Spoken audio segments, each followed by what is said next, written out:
Si Finance Secretary Ralph Recto at dati pong kongresista ay mas pabor dito po sa pagkakaroon ng better PhilHealth benefits compared doon sa mga suggestions at panawagan ngayon na babaan yung contribution ng mga government personnel para po sa PhilHealth.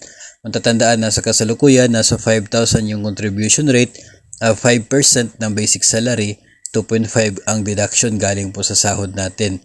At matatandaan din po na bago lamang ay naglabas yung Department of Finance ng memo na mayroon pong halaga coming from PhilHealth, mga nasa 90 billion daw yun na pinapabalik sa Treasury. So ibig sabihin malaki pala yung pera ng PhilHealth.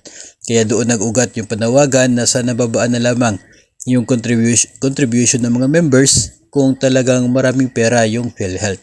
So ayon po kang Finance Secretary Recto ay mas mabuti na magkaroon ng mas mabuting benepisyo o packages itong PhilHealth compared doon sa pagbaba sa contribution. So it means na hindi mo mapagpakinabangan naman itong mas malaking at mas maganda na na benefits kung hindi ka maging eligible doon. Sa kasalukuyan ay kinakailangan mong ma-admit sa ospital para maka-avail o kaya ay may mga guidelines for reimbursement. I'm just not so sure about those particular products ng PhilHealth.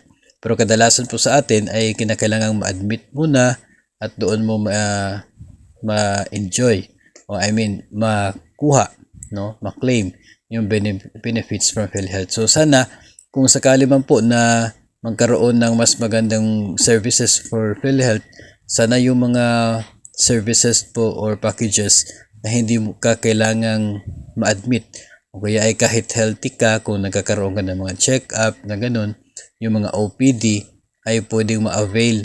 Sa ganun ay talagang mararamdaman ng mga PhilHealth members na nagbabayad buwan-buwan galing sa kanilang sahod yung benefits or pagbabalik, balik serbisyo mula sa kanila pong binabayad monthly na PhilHealth contribution, if ever po na yun ang maging option ng gobyerno compared doon sa pagbaba sa current PhilHealth deduction.